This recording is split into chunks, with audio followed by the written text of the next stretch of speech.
At Revlon, it's very simple, really. It's about brands and about people.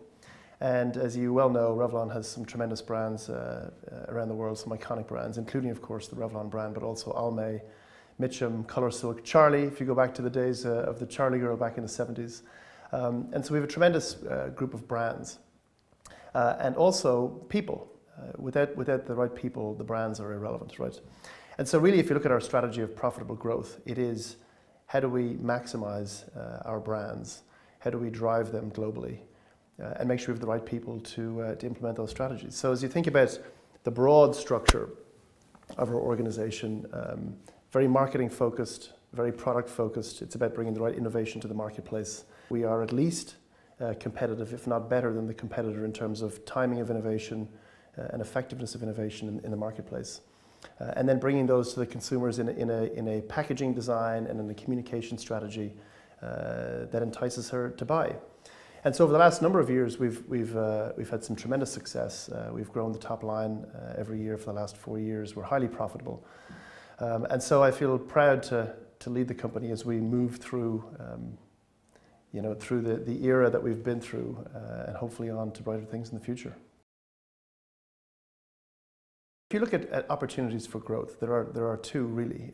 You've organic growth and you've growth through acquisition.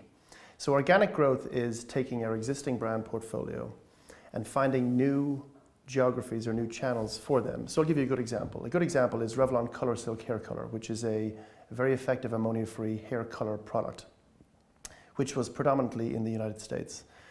And so we set about a global growth initiative of bringing that brand into new geographies.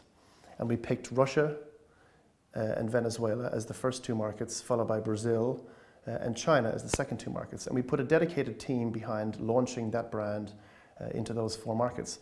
Now you'll appreciate that there are hair color products already in existence in those markets. And so it was how do we be differentiated in the marketplace relative to the existing competition?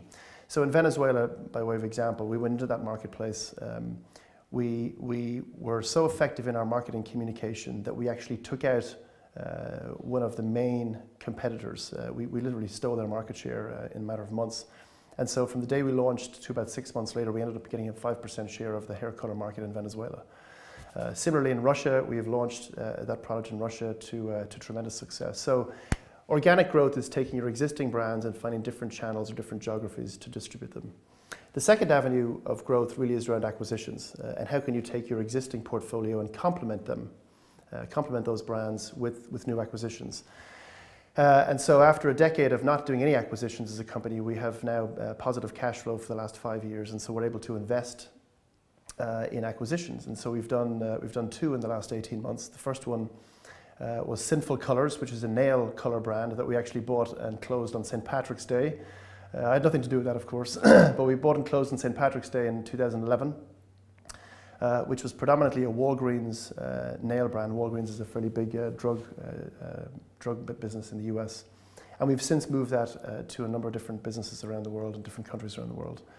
And the second acquisition was Pure Ice, which is also a nail color brand, and again, very predominant in Walmart. And we've taken that business and moved it into other retailers. So very effective at taking existing brands and bringing them to new markets and geographies through organic growth. And then buying brands that fit within our complement and our skill set. And we know nail color very well. It's what the business was founded on 80 years ago by Charles Revson. And so we know that business very well. Taking those 2 brands, bringing them to the marketplace. And we bought them for cash, which was wonderful. So organic growth and growth through acquisition. It's interesting. China has been a huge focus for many global companies over the last 15, 20 years.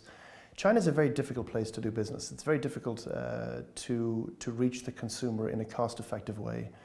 People will say 1.3, 1.4 billion consumers in China.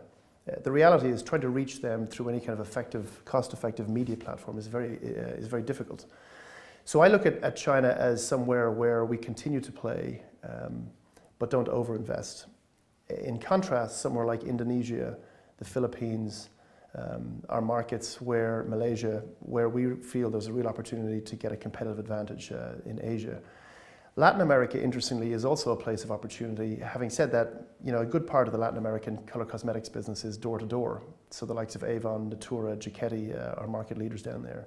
So we play in a smaller part of that channel, but still very effective and very important for us to go in there. So I would say Southeast Asia is a real opportunity for growth. And then certain of the markets in Central and South America, and then on into Russia and the eastern side of Europe would be opportunities for us. So Romania, Bulgaria, and on into Russia would be opportunities for us. So certainly plenty of space in the globe to continue to expand our business. If you go back 10 or 15 years, Revlon was very much a North American company, a US company that exported its products to different markets, whichever markets would take them. And in reality, the consumer needs around the world are quite different. There are certain consumer preferences in Latin America that are different from South Africa, that are different from Asia, and there are skin tones and skin types that are different around the world. And so simply taking a product portfolio range that would be effective for the US consumer and exporting it is not the right way to go to market.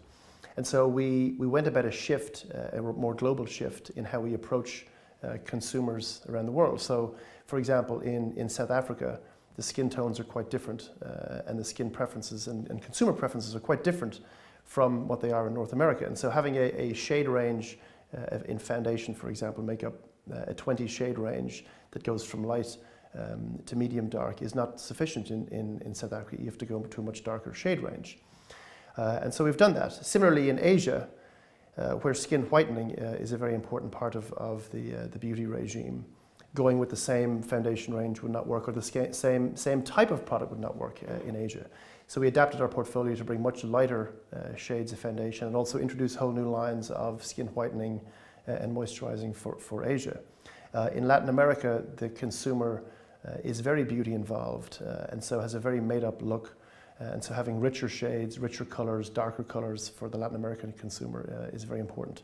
So we've adapted within the brand the portfolio offering to be able to accommodate each of these consumer needs geographically around the world. And I think that's been an evolution really for Revlon, if not a revolution, for the last probably 5 or 6 years, shifting away from simply being a US focused company exporting its products to being a global company serving the global consumer.